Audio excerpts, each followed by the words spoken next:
فإن اصول الشرع ثلاثہ الکتاب والسنہ واجماع الامہ۔ درجہ سابعہ کے طلباء السلام علیکم ورحمۃ اللہ تعالی وبرکاتہ۔ بسم اللہ الرحمن الرحیم۔ والنوع الثانی ما جعل الوقت معیارا لہ وسببا لوجوبہ۔ امر مؤقت یعنی وہ مامور بہ جو وقت کی قید کے ساتھ مقید ہے، اس کی دوسری قسم یہ ہے کہ وقت مامور بہ کے لیے معیار ہو اور ساتھ ہی اس کے لیے سبب وجوب بھی ہو۔ تو نوع اول اور نوع ثانی میں فرق صرف اتنا ہے کہ نوع اول میں وقت مامور بہ کے لیے ظرف ہوتا ہے اور نوع ثانی میں وقت مامور بہ کے لیے معیار ہوتا ہے۔ باقی دونوں کے درمیان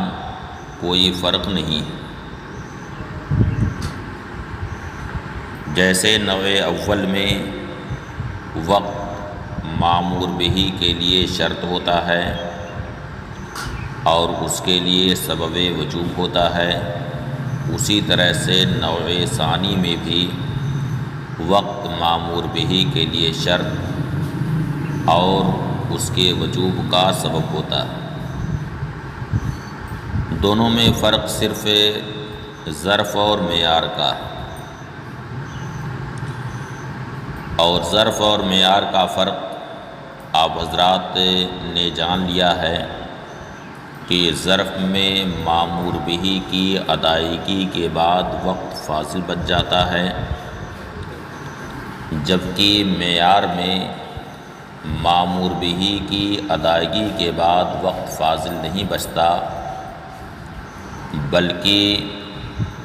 اس میں مامور بہ پورے وقت کا استیعاب کیے ہوتا ہے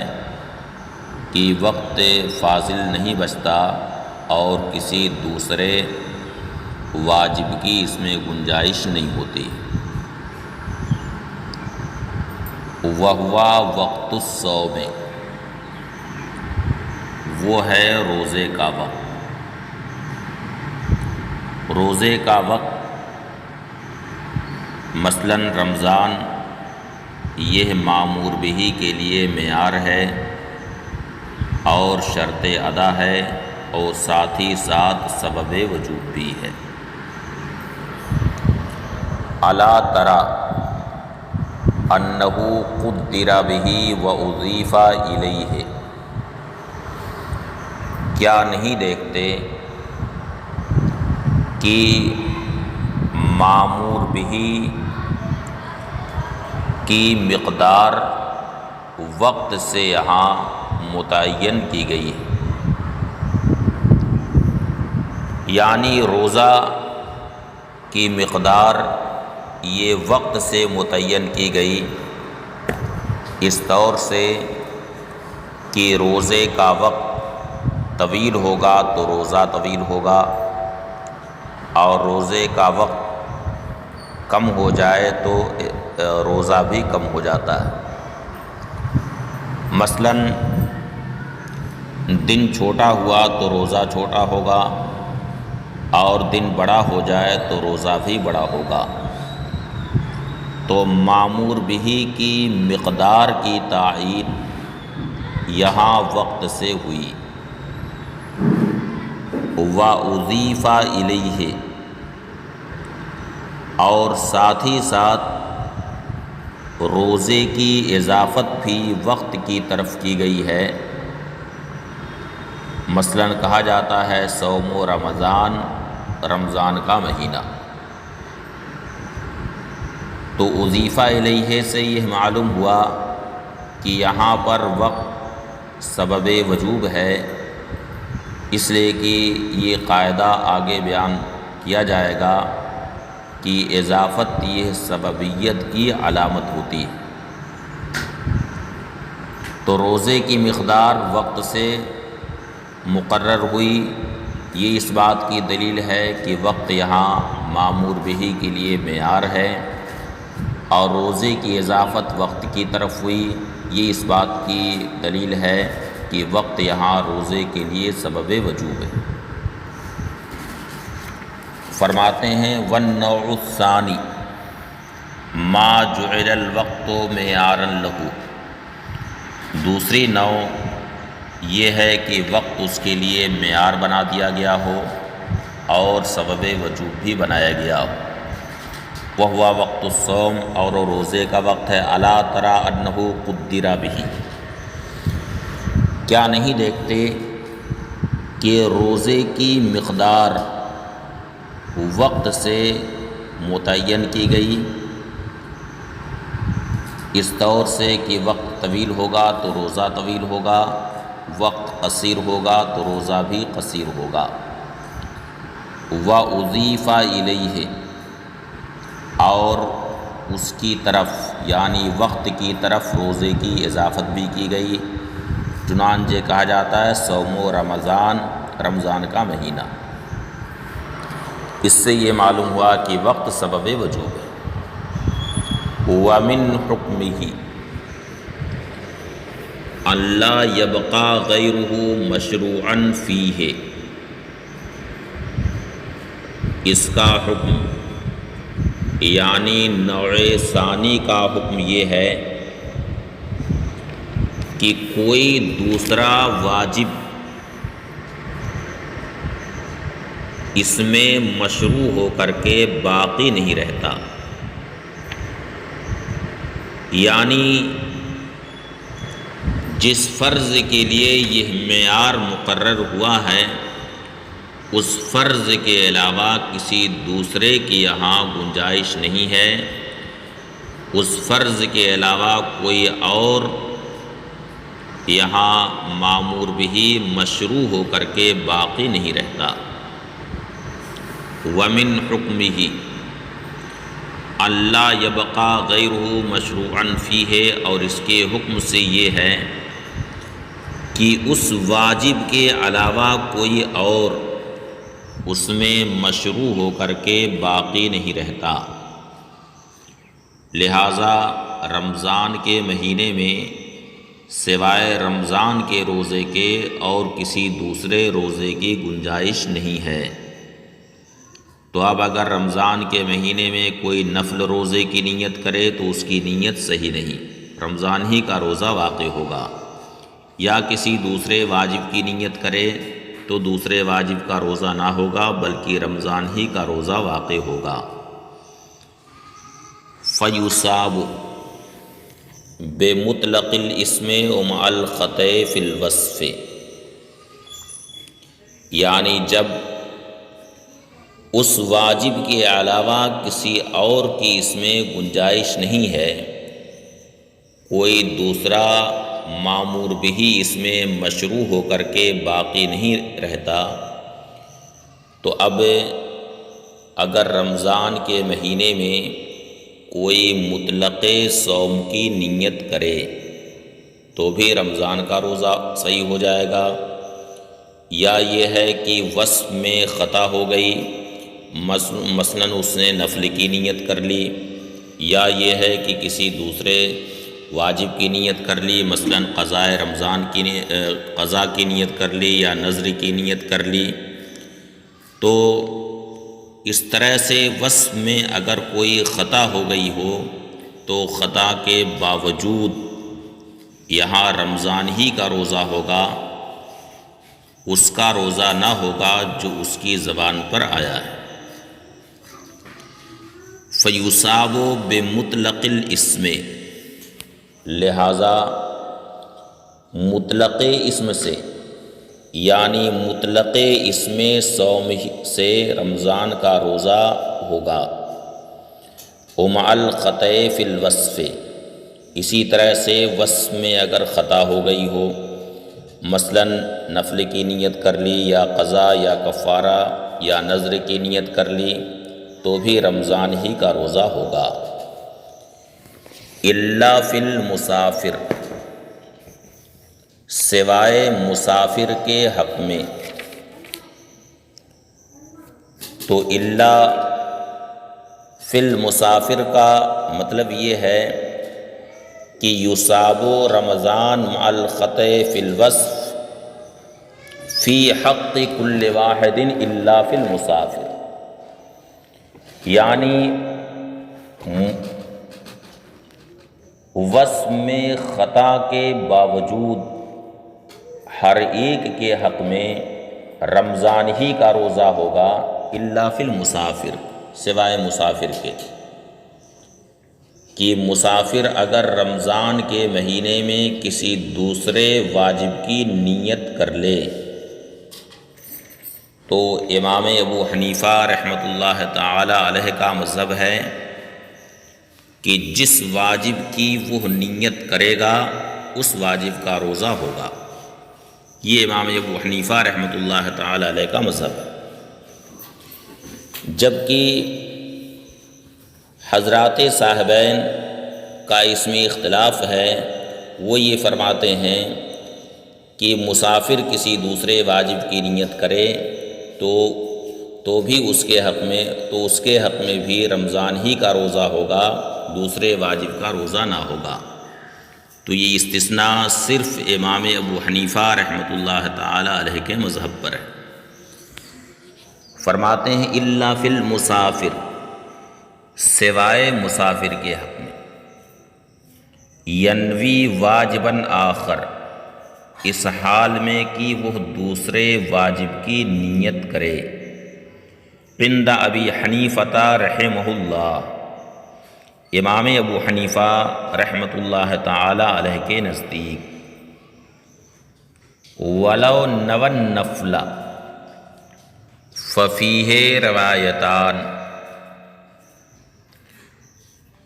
لیکن اگر مسافر نے رمضان کے مہینے میں نفل کی نیت کی، یعنی نہ تو رمضان کے روزے کی نیت کی نہ ہی کسی دوسرے واجب کی نیت کی، بلکہ اس نے رمضان میں نفل روزے کی نیت کی، تو اس صورت میں کیا نفل روزہ ہوگا یا یہ ہے کہ رمضان کا روزہ ہوگا؟ تو اس سلسلے میں خود امام ابو حنیفہ رحمۃ اللہ تعالی علیہ سے دو روایتیں، ایک روایت یہ ہے کہ نفل روزہ ہوگا، جبکہ دوسری روایت یہ ہے کہ رمضان کا روزہ ہوگا۔ امام حسن ابن زیاد رحمۃ اللہ تعالی علیہ نے امام ابو حنیفہ رحمۃ اللہ تعالی علیہ سے اس سلسلے میں یہ روایت کی کہ یقع اما نوا، یعنی جو اس نے نیت کی ہے وہ روزہ ہوگا، جبکہ ابن سماع کی جو روایت ہے، ابن سماع نے جو امام ابو حنیفہ رحمۃ اللہ تعالی علیہ سے روایت کی تو اس میں یہ ہے کہ یقع عن رمضان، یعنی رمضان کا روزہ ہوگا۔ اور ان دونوں روایتوں کی بنیاد دو دلیلوں پر ہے، وَلَوْ نَوَى النَّفْلَ فَفِيهِ روایتان، اور اگر اس نے نفل کی نیت کی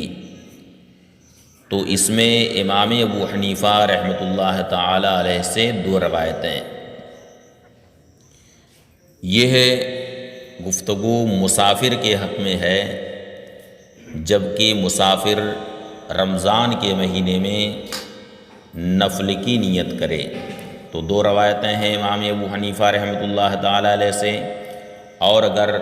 کسی دوسرے واجب کی نیت کر لے تو پھر امام ابو حنیفہ رحمۃ اللہ تعالی علیہ کا مذہب ہے کہ جس واجب کی نیت کرے گا اس واجب کا روزہ ادا ہوگا۔ وَأَمَّا الْمَرِيضُ فَالصَّحِيحُ عِنْدَنَا أَنَّهُ يَقَعُ صَوْمُهُ عَنِ الْفَرْضِ، چونکہ مسافر اور مریض ان دونوں کو رمضان میں رخصت افطار حاصل ہے۔ قرآن کریم میں ارشاد ہے فمن کان منکم مریضا او علی سفر فعدۃ من ایام اخر،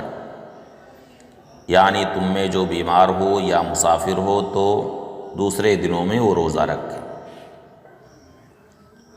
تو مریض اور مسافر ان دونوں کو رمضان کے مہینے میں افطار کی رخصت۔ تو اب تک کی جو گفتگو ہوئی وہ مسافر کے حق میں، لیکن اگر مریض رمضان کے مہینے میں روزہ رکھے اور وہ کسی دوسرے واجب کی نیت کر لے، تو اس سلسلے میں مصنف فرماتے ہیں کہ مریض اگر رمضان کے مہینے میں کسی دوسرے واجب کی نیت کر لے یا نفل کی نیت کر لے تو ہمارے نزدیک فرض رمضان کا روزہ ہوگا ہر حال میں، یعنی جو بھی وہ نیت کر لے تو رمضان ہی کا روزہ ہوگا۔ وجہ یہ ہے کہ مریض کو جو رخصت افطار ملی ہے وہ حقیقت عجز کی وجہ سے، کہ مریض روزہ رکھنے سے حقیقتاً عاجز، تو حقیقت عجز کی وجہ سے اسے افطار کرنے کی رخصت ملی۔ لیکن مریض نے اگر برداشت کر لیا اور روزہ رکھ لیا تو روزہ رکھنے سے یہ ظاہر ہو گیا کہ وہ حقیقتاً عاجز نہیں، اور جب مریض حقیقتاً روزہ رکھنے سے عاجز نہیں ہے تو حکم اپنی اصلیت کی طرف لوٹ آئے گا۔ لہٰذا ایسے مریض کا الحاق صحیح سے ہوگا کہ کوئی صحت مند آدمی رمضان کے مہینے میں کسی دوسرے واجب کی نیت کرے یا نفل کی نیت کرے تو رمضان ہی کا روزہ ہوتا ہے۔ اسی طرح سے وہ مریض جس نے مشقت کو برداشت کر لیا اور روزہ رکھ لیا تو روزہ رکھنے سے یہ ظاہر ہوا کہ وہ حقیقتاً عاجز نہیں ہے، تو اس کا الحاق صحت مند سے ہو گیا۔ لہٰذا یہ بھی اگر کسی دوسرے واجب کی نیت کر لے یا نفل کی نیت کر لے تو اس کے بھی حق میں رمضان ہی کا روزہ ہوگا۔ وَأَمَّا الْمَرِيضُ فَالصَّحِيحُ عِندَنَا أَنَّهُ يَقَعُ صَوْمُهُ عَنِ الْفَرْضِ بِكُلِّ حال، اور رہا مریض تو ہمارے نزدیک صحیح یہ ہے کہ فرض رمضان کا ہی روزہ واقع ہوگا بکل حال، ہر حال میں، یعنی مریض خواہ نفل کی نیت کرے یا قضا کی نیت کرے، کفارے کی نیت کرے، کوئی بھی نیت کرے، ہر حال میں فرض رمضان کا ہی روزہ واقع ہوگا۔ لِأَنَّ رُخْصَتَهُ متعلقۃ بحقیقت العجز،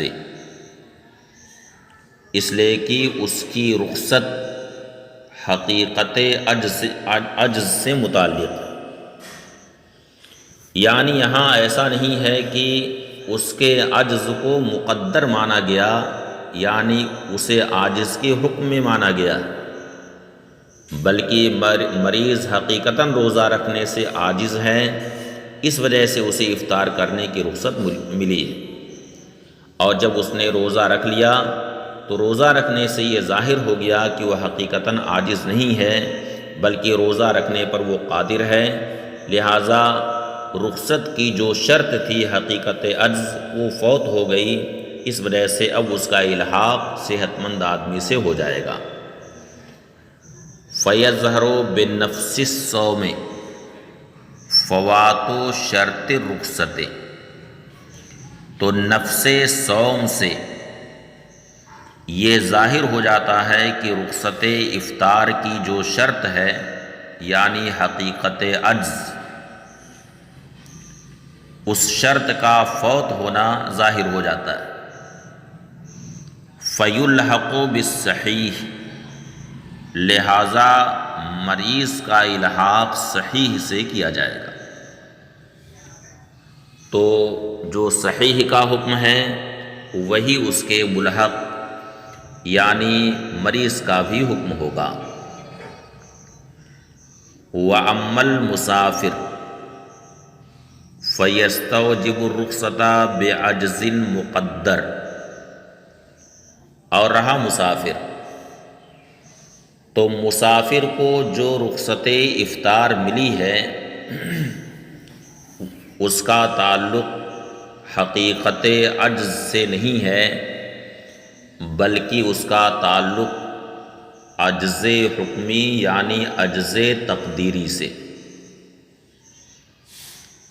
اس لیے کہ اس کے حق میں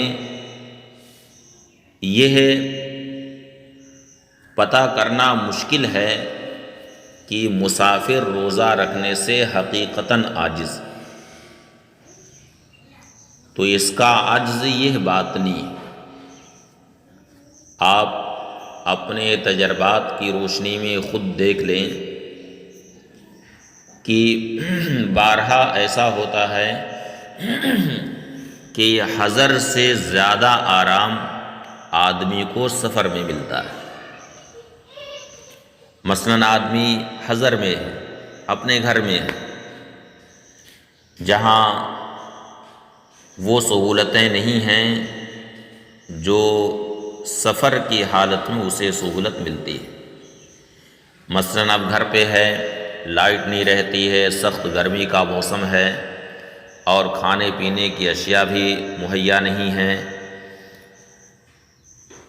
تو اور اس کے برخلاف آدمی مسافر ہو گیا، اب اپنے ماننے والوں کے حلقے میں چلا گیا اور مسافر ہیں، اور وہاں اس کے رہنے سہنے کے لیے بہترین انتظام ہے، مثلاً اے سی روم کا انتظام ہے، کھانے پینے کی ایک سے ایک اشیاء سب وہاں پہ مہیا ہیں، اور ہر طرح سے اسے سہولت ہے، وہاں پر آرام ہے، تو اب ایسی صورت میں حضر سے زیادہ آرام سفر میں۔ اس لیے مسافر کے حق میں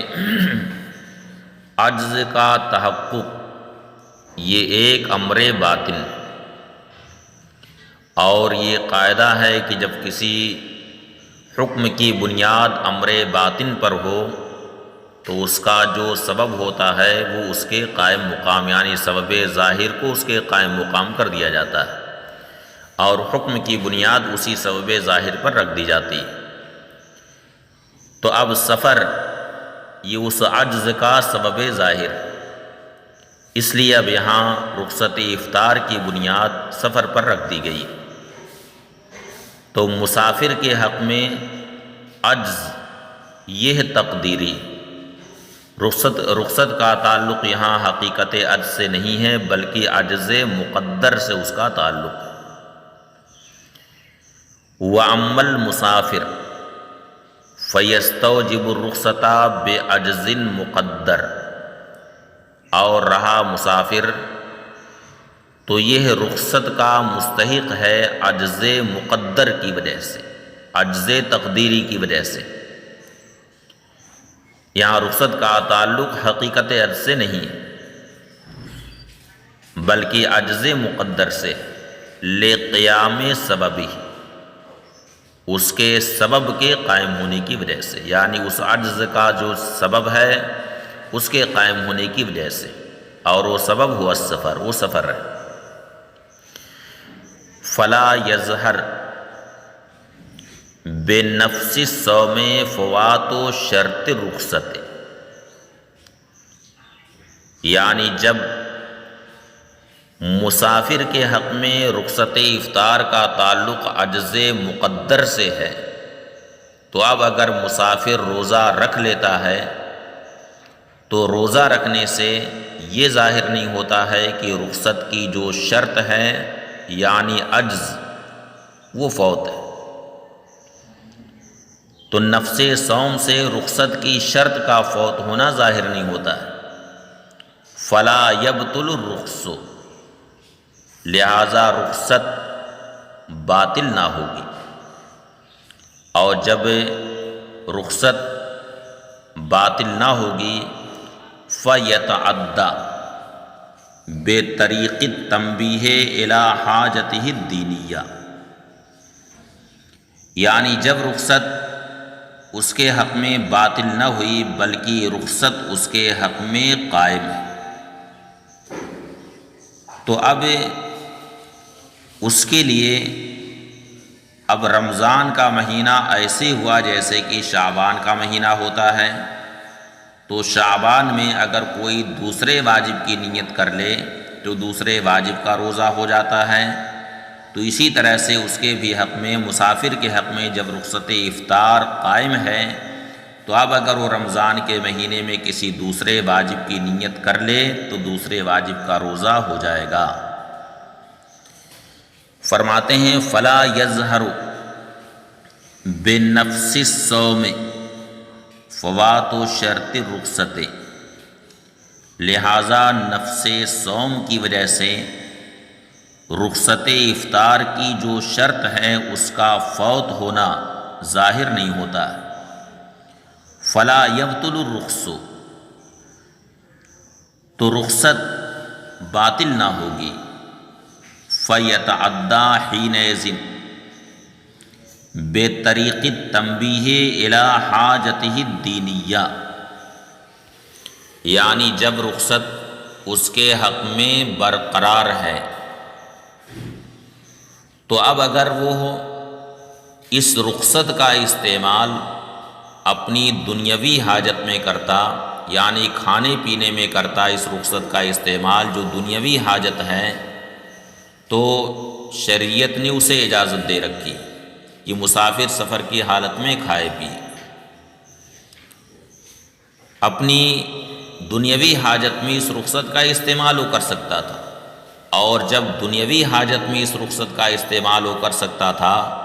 تو اب اگر اس نے دینی حاجت میں اس رخصت کا استعمال کیا، مثلا کسی دوسرے واجب کی نیت کر لی، تو اب اس کی اجازت اسے بدرجہ اولا ہونی چاہیے۔ فَيَتَعَدَّى حِينَئِذٍ بِطَرِيقِ التَّنبِيهِ إِلَى حَاجَتِهِ الدِّينِيَّةِ، تو بطریق تنبیہ یعنی بطور دلالت اس وقت یہ حق رخصت متعدی ہوگا اس کی دینی حاجت کی طرف، یعنی جب دنیاوی حاجت میں اپنی اس رخصت کا استعمال کر سکتا تھا تو دینی حاجت میں بدرجہ اولا بھی استعمال کر سکتا ہے، اس لیے کہ اگر اس رمضان میں مسافر کی موت ہو جائے تو رمضان کا روزہ نہ رکھنے کی وجہ سے وہ معاقب نہ ہوگا، وہ مستحق عقاب نہ ہوگا، لیکن دوسرا واجب جو اس کے ذمے پہلے ہی سے باقی ہے اس واجب کا روزہ نہ رکھنے کی وجہ سے وہ گنہگار ہوگا۔ اس وجہ سے اگر اس نے دینی حاجت میں اپنی اس رخصت کا استعمال کر لیا تو اس کی اجازت اسے حاصل ہے۔ فَيَتَعَدَّى حِينَئِذٍ بِطَرِيقِ التَّنبِيهِ إِلَى حَاجَتِهِ الدِّينِيَّةِ، تو اس وقت بطریق تنبیہ یعنی بطریق دلالت وہ اپنی بطریق دلالت یہ حق رخصت اس کی دینی حاجت کی طرف متعدی ہوگا۔